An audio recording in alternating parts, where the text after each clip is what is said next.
Você já parou para pensar que talvez você nunca tenha se visto de verdade? Que talvez tudo aquilo que você chama de quem eu sou seja, na verdade, apenas um reflexo? Um reflexo no olhar de alguém, na aprovação de alguém, no desejo de alguém. Talvez você não viva a sua vida. Talvez você viva a vida que o outro reflete em você. Desde muito cedo nós aprendemos algo silencioso e poderoso. Nós não nos enxergamos sozinhos.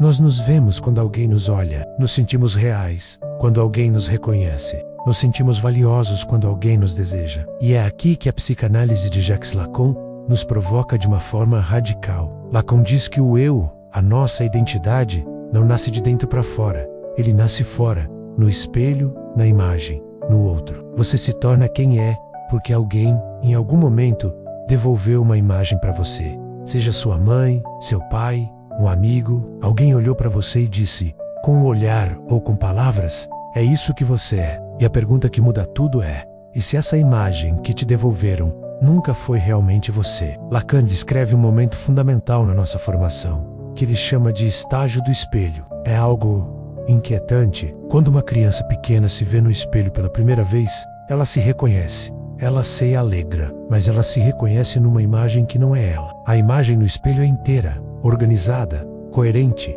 mas o corpo real da criança ainda é confuso, fragmentado, sem total coordenação. O eu nasce então como uma ficção necessária. Uma imagem que a gente adota como se fosse a gente. Desde o início da vida, somos treinados a nos identificar com uma imagem externa. E o espelho de vidro do quarto logo é substituído por algo muito mais poderoso e complexo.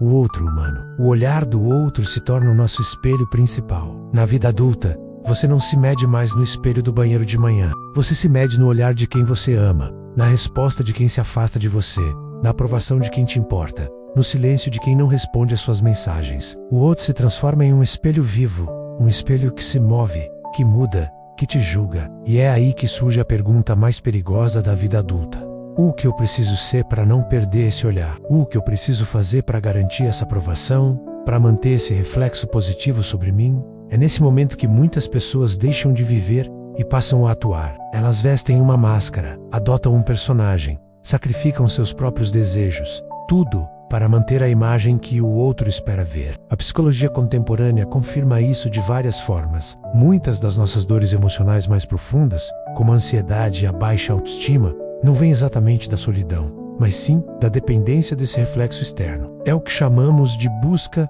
por validação externa. Quando você só se sente alguém, quando você só se sente valioso, quando alguém de fora confirma quem você é, você não tem uma identidade sólida, você tem um eco. Você apenas repete o que os outros dizem sobre você. Os relacionamentos, então, podem se tornar verdadeiras casas de espelhos. Cada pessoa com quem você se relaciona reflete uma versão diferente de você. Como sua space, você é de um jeito, com seu parceiro ou parceira, de outro, com seus amigos, um terceiro, no trabalho, um quarto, e você fica ali, correndo de um lado para o outro, tentando sustentar todas essas imagens, todas essas versões de si mesmo. É cansativo, é fragmentador e é silenciosamente destrutivo, porque no meio de tantos reflexos, você se pergunta, mas e eu? Onde eu estou em tudo isso? A filosofia, muito antes da psicologia, já havia percebido esse poder do olhar do outro. Para o filósofo existencialista Jean-Paul Sartre, o olhar do outro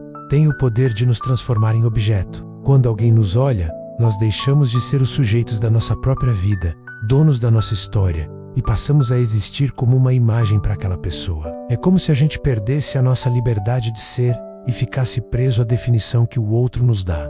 Por outro lado, o filósofo alemão Georg Hegel dizia algo fundamental. Sem reconhecimento, não há identidade. Nós precisamos do olhar do outro para nos constituirmos como seres humanos. Uma criança que não é olhada, que não é reconhecida, não se desenvolve. Ou seja, nós precisamos do outro, mas também podemos nos perder completamente nele. Esse é o grande paradoxo da condição humana. Estamos presos entre a necessidade de sermos vistos e o perigo de sermos definidos apenas por esse olhar. Vamos usar uma metáfora central para entender isso melhor. Imagine que o outro é como um lago. Quando a água do lago está calma, parada, você olha para ela e vê seu reflexo de forma nítida. É uma imagem clara. Mas, se o vento bate, se alguém joga uma pedra, a água se agita e a sua imagem se distorce, fica quebrada, irreconhecível. O problema começa quando você acredita que a distorção na água é quem você é. O problema começa quando você acredita que a imagem refletida no lago é a sua única verdade. Você muda porque o outro mudou com você. Você se apaga porque o outro se afastou. Você se sente vazio, perdido, porque o seu espelho, o seu lago, desapareceu. Mas talvez o lago nunca tenha sido você. Talvez o reflexo fosse apenas isso.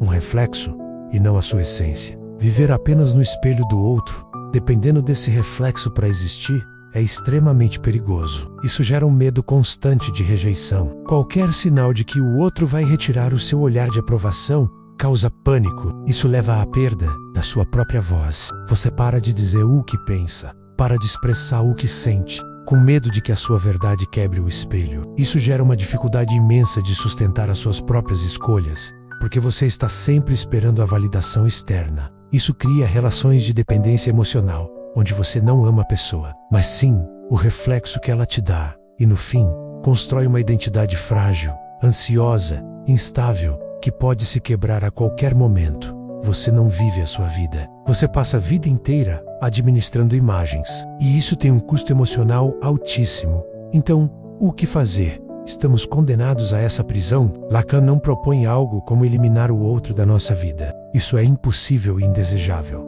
Somos seres sociais, mas ele propõe algo profundamente libertador. Sair da tirania da imagem, sair da ditadura do reflexo perfeito. Isso significa aceitar a falta, aceitar que somos seres incompletos e abandonar a ideia de que um dia vamos encontrar um reflexo perfeito. Um olhar que nos diga exatamente quem somos de forma total e completa. Nenhum outro vai te devolver inteiro. Nenhum olhar vai te completar. Nenhuma aprovação externa vai preencher o seu vazio existencial. E talvez amadurecer seja exatamente isto. Parar de perguntar para o mundo quem eu sou para você e começar a se perguntar e a sustentar a resposta para quem eu escolho ser, mesmo que ninguém aplauda. Quem eu sou, mesmo sem o seu olhar para me confirmar? O outro pode sim revelar partes de você. Um bom relacionamento, uma boa amizade, pode te mostrar qualidades que você não via.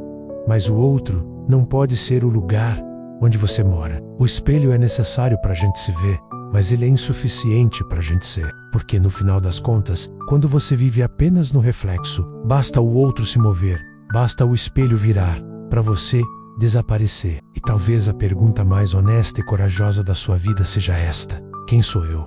Quando ninguém está olhando. Se esse vídeo te fez pensar, se te trouxe algum desconforto, talvez seja um bom sinal. O crescimento nem sempre é confortável, mas ele é real. Compartilhe este vídeo com alguém que você sente que vive tentando ser visto, que vive buscando essa aprovação. E lembre-se, nem todo espelho mostra a verdade. Alguns espelhos apenas revelam o quanto você se esqueceu de si mesmo. Obrigado por assistir e até a próxima.